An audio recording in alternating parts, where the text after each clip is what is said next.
Okay, so new God of War. I'm crazy. We gotta take this out of the gutter. Woman. Woman is the new character of God of War. And you know that just with the first letters of my word that I said, controversy clearly has risen up. I have to explain the many things. This is day one. It was released yesterday, and so I have 4 articles here that are explaining different stuff that happened with this game. All of this happened yesterday in the PlayStation State of Play, where they showcase even 20 minutes of gameplay of this. So, this is a game of God of War following Kratos' wife. If you don't know lore of God of War that I don't know, I stopped playing the games. I actually never played the games at all, so I just knew that the old idea of God of War. New God of War is about the wife of Kratos that died in the new game, so there's this sequel. Imagine a Star Wars. Like Star Wars has the first 3 movies and now it has another 3 movies. So imagine as this is the new generation of Star Wars. The first 2 games were about Kratos and how he was a dad and his dead wife. Now we're gonna see the story of the dead wife in the underworld where all the gods reside, and she needs to save someone. She needs to save from death or something like that. Interestingly enough, you will get to see a lot of other cultures, a lot of other gods from other cultures. That's the gist of it. So what exactly is happening? Let me go with the weirdest thing. People are hating, other than the fact that, you know, main character is a woman now, the fact that there's this cube. So as a little psychic, you have this little fella. People are hating on it too. So we have a side character, basically. It's a little helper. You have this cosmic cube that has the voice of Huey from The Boys. Specifically because there's really no many mythologies with a strong cube, you know? With a cube as a god. So people are a little weirded out by that. Let me show you a picture. This is the guy from The Boys with his cube outfit, and I love it so much. Look at him. It's a cube. He's doing mocap for a cube. I don't know why they're doing this, but this is, I guess, little game tier right now. He's also voice actor for a character in the previous God of War game that was not the biggest, but he was a voice actor for one character. So theories, game theory right now that maybe the same character. No idea of the lore, never played any games, but I'm just LARPing right now. But you know someone who do know, the one person that every time there's a new God of War has to say something, you would have seen this man. And if you don't know him, he's the original creator of God of War. But nowadays, every time he goes in the headlines, it's because he hates on his game. So basically, the creator, David Jave, left a long time ago. He was the original creator for the Kratos that was like rah and kill gods, a vibe. But after that, Sony is the one that controls Santa Monica Studios, sir. Santa Monica Studios is the one that, you know, obviously, this little fella always comments on the fact that the creator of the game sees its own game going in a direction that he clearly didn't want it and always hates on it. This is not something new. He always does it. If you see him hating on this, it's not. He hated day one God of War New Generation that was not directed by him. He claims it's dead. That game's not going to do well for what they expected to do. God of War basically move on into a more storytelling into characters rather than violence. And he likes violence. Yeah. He also hates the cube. And they do promise that they are gonna make more Kratos game. The boss of Santa Monica Studios, the creators, are like, yeah, this is a little side plan. Pokemon. Yeah, Pokemon is again with something new. So basically they open a new food bath in Japan. Yeah, food bath. Not a house. Not a housewarming. A food bath. So in Yutari Park on Wakura Onsen on Nanao City in the Ishikawa Prefecture, they created a food bath. Like they basically had this food bath that was already there and they just made it Pokemon attraction. You have you see the Gyarados? That's for your feet. You put Gyarados thing on your feet and it's so cute. It's not the greatest thing possible. You have a lot of scalpers of different Pokemons, water type specifically. Like you have a Vaporeon, a Psych-Dog, the one thing that little doggy. It's basically just a place that was like, hey, do you want to have a collaboration with Pokemon? And they were like, 100% yeah. The facility is actually free to use. It's free to use. From 7 AM to 7 PM. You can go there and just relax your little feet. It's just a cool thing that happened.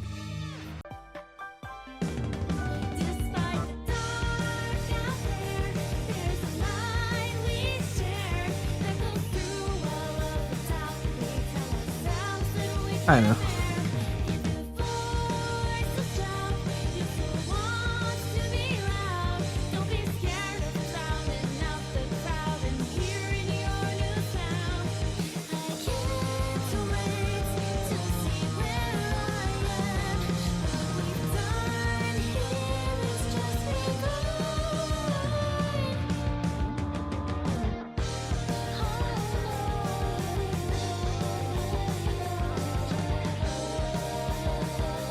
I pray to God that there's no copyright strike for this. Please, don't give me that.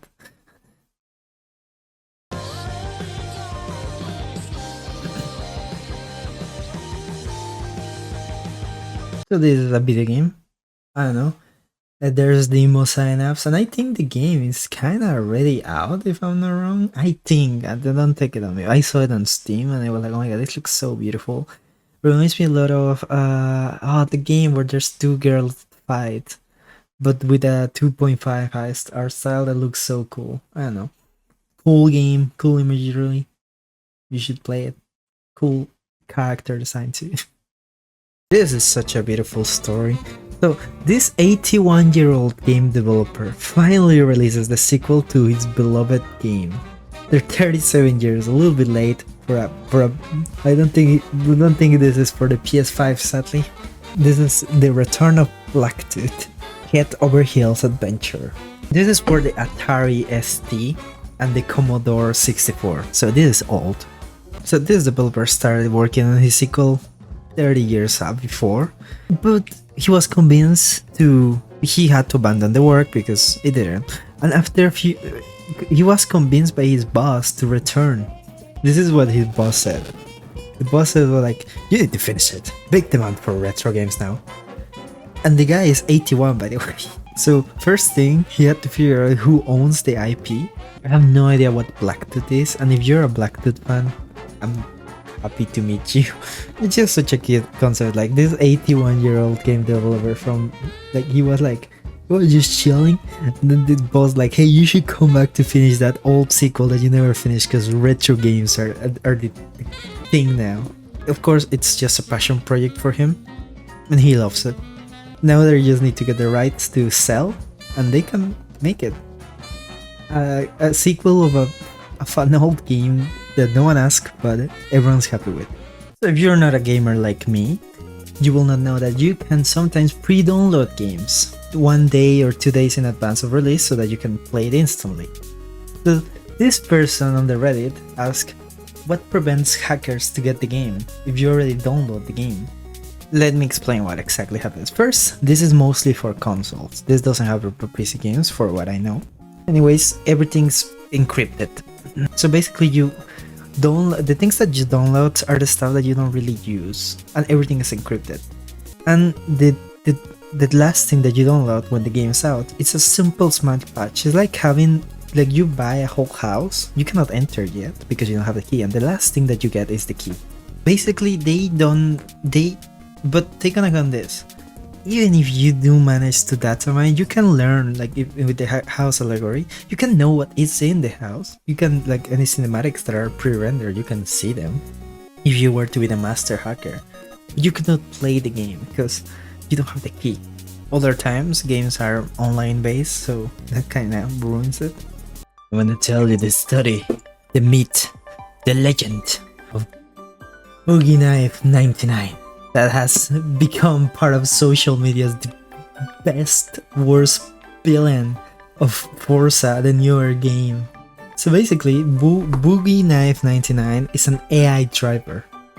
So these ones are like the bots from the game. But this one is special because it's super aggressive against the players for no reason. You will see so many different like videos where they're like, look at what Boogie Knife did to me. Where Jenny just goes for the kill. All of this started with some little videos that were like, that's just some little book, but this keeps going. So the theory about it, there's two theories that I like about this little fictional player. Is the fact that one, it's an AI based on how one player used to move, aka the robot checks what the player usually does, and then it copies it. So there was a player that was, really attacking, like trying to go for the players rather than win. So the AI just copied that.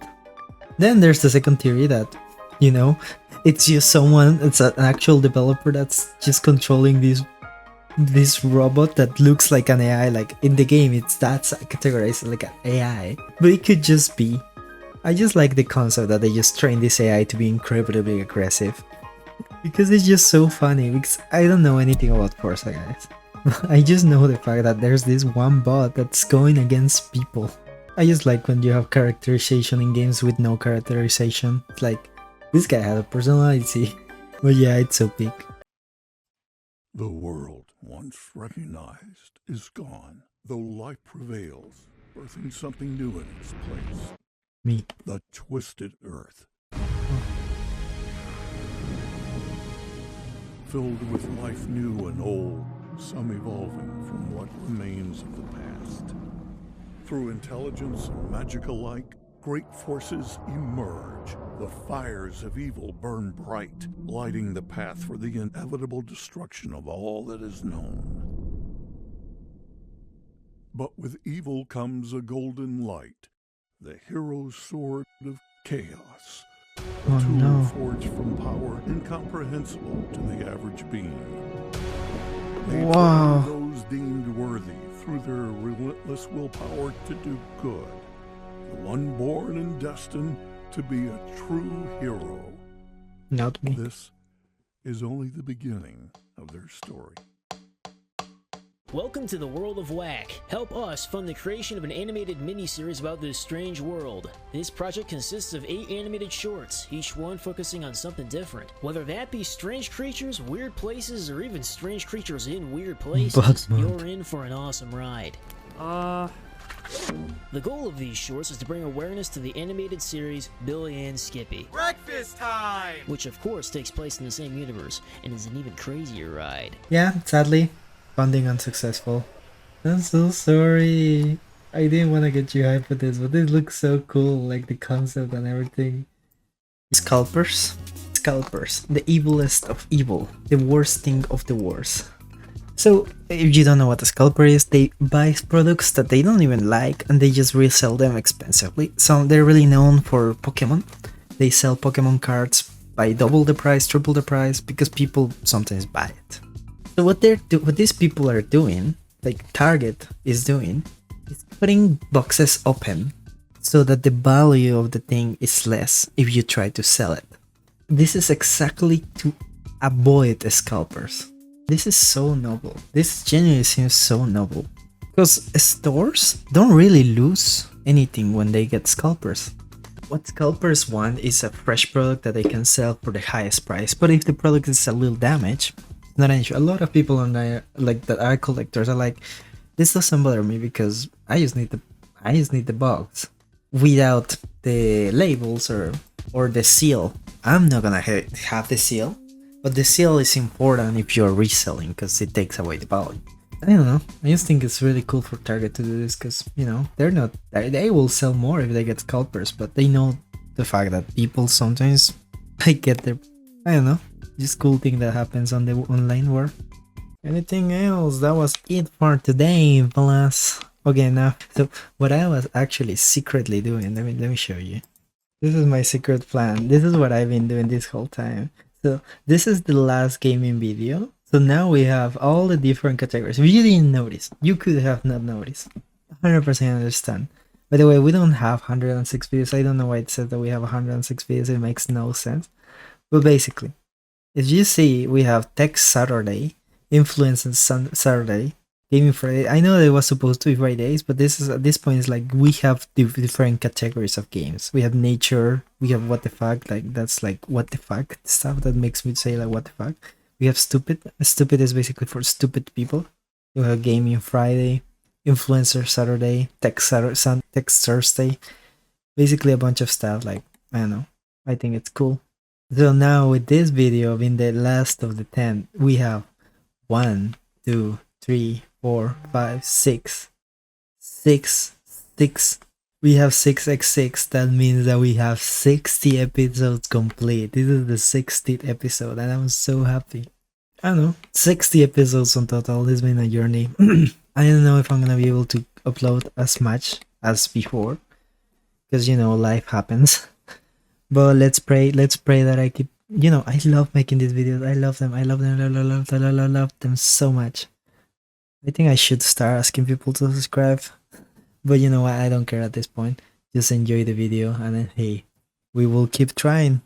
I promise to try, but I cannot promise to keep making videos because life. But yeah, bye bye.